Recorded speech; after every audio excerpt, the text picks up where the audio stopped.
Take YouTube channel. आज का जो मेरा टॉपिक है अगेन ट्रैवल बैन के रिलेटेड है कि ट्रैवल रेड लिस्ट में कौन कौन से कंट्रीज़ हैं, ऑरेंज में और येलो में, और इनका जो रिस्ट्रिक्शन है वो क्या है, और जो ट्रम्प गवर्नमेंट ने जो लगाए हैं रिस्ट्रिक्शन पाकिस्तान पे, वो मैं आपको थोड़ा सा ब्रीफली एक्सप्लेन कर दूंगा। और जो मुझे अकॉर्डिंग टू ना इसके रिलेटेड बहुत मैसेजेस रिसीव हो रहे थे, काइंडली एक डिटेल से ना आप हमें वीडियो बना दें और अपलोड कर दें।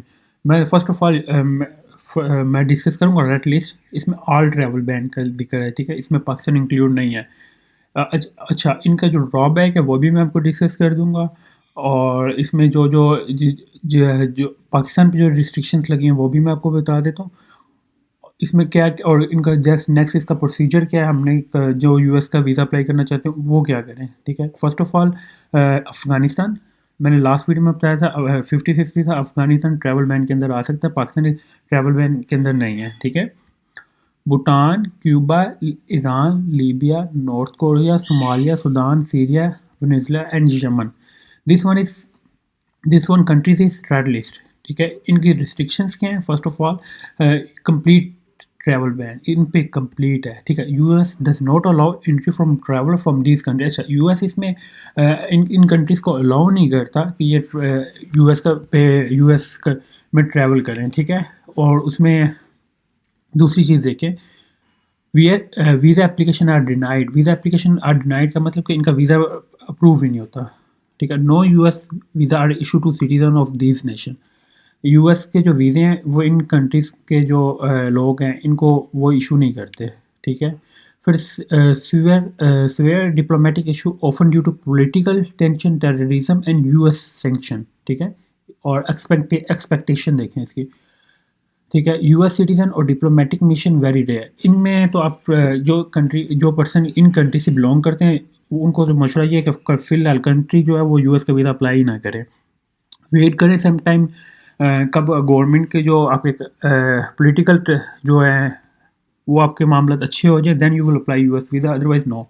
करंटली जो है आपको ये यहाँ पे यूएस का वीज़ा अप्लाई नहीं करना चाहिए, ठीक है। First then I will discuss orange list. Orange list में क्या होता है? वीज़ा शार्पली रिस्ट्रिक्टेड, ठीक है, जिसमें ये पाकिस्तान का और पाकिस्तान का एक नाम है, ठीक है। Pakistan is now orange list, ठीक है। इसमें रिस्ट्रिक्शन क्या हो रही है? फर्स्ट ऑफ ऑल हम आप देख लें कि स्ट्रिक्ट वीज़ा स्क्रीनिंग एक वर्ड है। इसमें क्या होता है कि जो ट्रैवलर होता है वो फेस, जो जैसे कि आप और मैं वीज़ा अप्लाई कर रहे हैं यूएस का, तो हमें इसमें डिले आ सकता है, रिजेक्शन चांस जो है वो बहुत ज़्यादा होते हैं, ठीक है। कि आपकी जो वेरिफिकेशन करते हैं वो बहुत हाई लेवल पे करते हैं लाइक, और इसमें डिले भी आ सकता है। डिले लाइक कितनी देर का आता है? 90 डेज़। ये मतलब 90 डेज़ की वो टाइम ले लेते हैं और वेरिफिकेशन, और देन कहते हैं you will upload documents in your portal. क्या वो आपको ये भी कह सकते हैं कि अपने जो अपने डॉक्यूमेंट्स हैं ये आप अपने अपलोड करें अपने पोर्टल पे, देन वो वेरीफाई करते हैं, देन वो आपको ईमेल करते हैं कि आपका वीज़ा रिफ्यूज़ है और रिजेक्ट है, ठीक है। मौके पे वो क्या करते हैं, आपको पासपोर्ट आपका वापस कर देते हैं, ठीक है। और limited visa categories like student और डिप्लोमेटिक। अच्छा, F1, इसमें F1 भी आ जाता है, F1 वीज़ा जो स्टडी वीज़ा होता है, और डिप्लोमेटिक। डिप्लोमेटिक में क्या हो जाता है कि जो गवर्नमेंट एम्प्लॉयज़ होते हैं ऑफिशियल, ठीक है। और इसमें एक H1B भी, H1B इज़ वर्क वीज़ा और बिजनेस।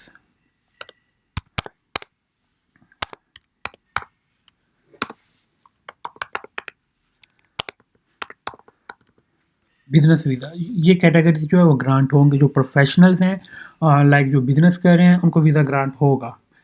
उसमें क्या होगा कि आपने फर्स्ट इसमें थोड़ी सी आपकी वेरिफिकेशन होगी ज़्यादा हैज़ कम्पेयर टू पहले के B1 B2। अच्छा, जो वन बंदे हैं ना टूरिज़म वाले, वो वेट करें, वो अभी यूएस का वीज़ा ना अप्लाई करें। फर्स्ट ऑफ ऑल मैं आपको बता दूँ, अगर अप्लाई करना है then we will consult for professional person, कि आप खुद उसको फाइल को ना करें, ठीक है। इसमें वार्निंग किया है total, the US discourage travel due to instability, human right issue और सैंक्शन, ठीक है। इसमें आपको जो B1 B2 है आपको, अच्छा एक आपको चीज़ करो, जो प्रोफेशनल्स हैं ना, बिजनेसमैन है या प्रोफेशनल लाइक के जॉब कर रहे हैं, किसी मल्टीनेशनल कंपनी में, उनको ये चीज़ अफेक्ट नहीं करेगी। अफेक्ट स्टूडेंट को अफेक्ट नहीं करेगी, H1B को अफेक्ट नहीं करेगी, और अगर अफेक्ट करेगी तो टूरिज्म को करेगी, कि टूरिज्म मेडिकल इमरजेंसीज भी हैं उनको भी मिलेगा, ठीक है।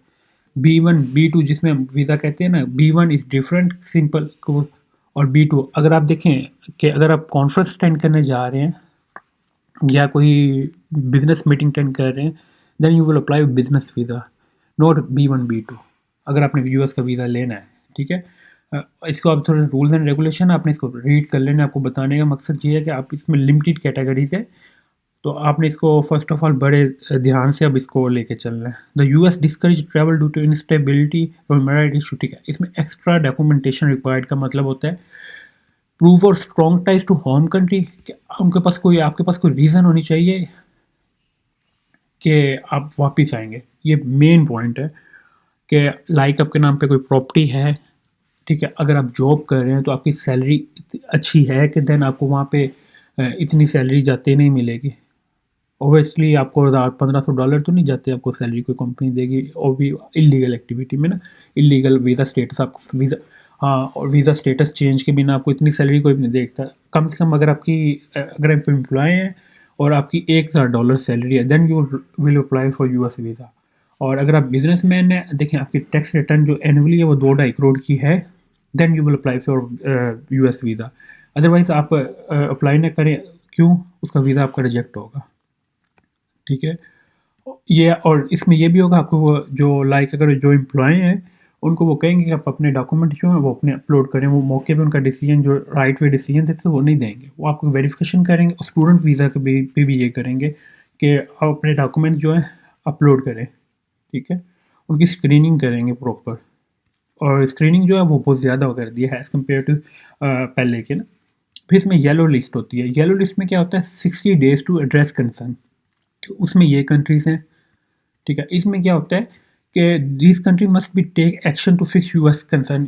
इसमें जो यूएस से कुछ चीज़ें लाइक सिक्योरिटी कंसर्न होता है, इमिग्रेशन के कंसर्न होते हैं, उनको वो 60 डेज़ का टाइम देते हैं कि भाई ये आपके हमारा इशू है, इसको आप फिक्स करें।